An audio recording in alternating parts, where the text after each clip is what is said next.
Assalamualaikum warahmatullahi wabarakatuh. Di sini kami dari kelompok 1 akan membahas tentang PPh pasal 22.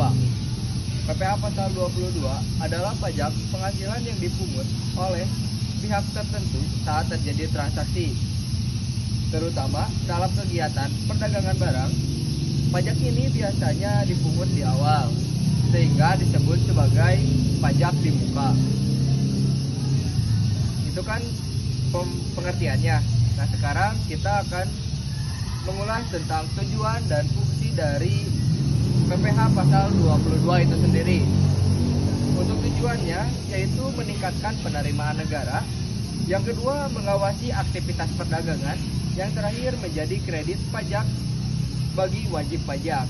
Nah, adapun fungsinya yaitu sebagai pembayaran pajak di awal yang nantinya akan diperhitungkan dalam pajak tahunan. Nah, untuk pihak yang berwenang untuk memungut pasal PPh 22 di antara lain, yang pertama ada bendahara pemerintah, yang kedua ada BUMN dan BUMD, yang ketiga ada perusahaan tertentu, dan yang terakhir ada importir barang.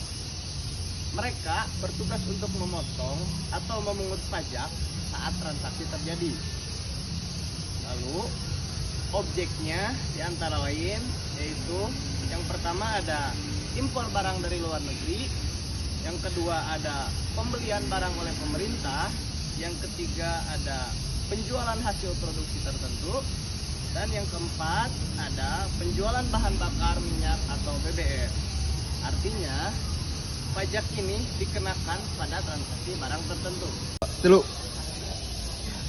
Untuk tarif PPh pasal 22 ini itu bervariatif. Misalnya pembelian barang oleh instansi pemerintah dikenakan tarif 1,5% dari harga pembelian. Pungutan ini dilakukan oleh bendaharawan pemerintah, baik pusat maupun daerah, yang menggunakan dana dari APBN atau APBD. Kemudian kegiatan impor barang.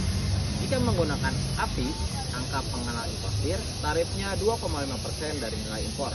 Jika tidak menggunakan API, tarifnya jauh lebih tinggi, yaitu 7,5%.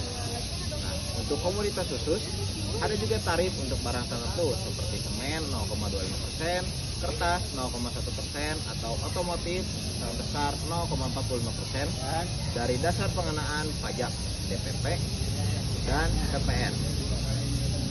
Nah, kemudian untuk statusnya, misalkan PT Abadi menjual alat tulis kantor kepada Dinas Pendidikan senilai 10 juta, yang dimana nilai ini belum termasuk dengan PPN.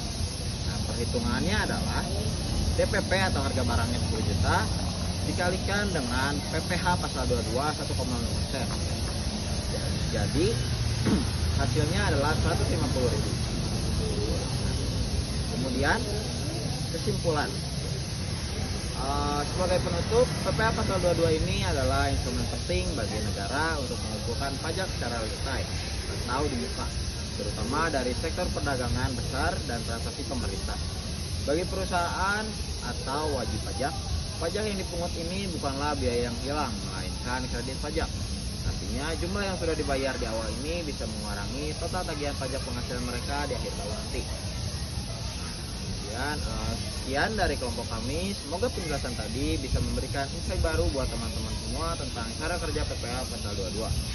Assalamualaikum warahmatullahi wabarakatuh.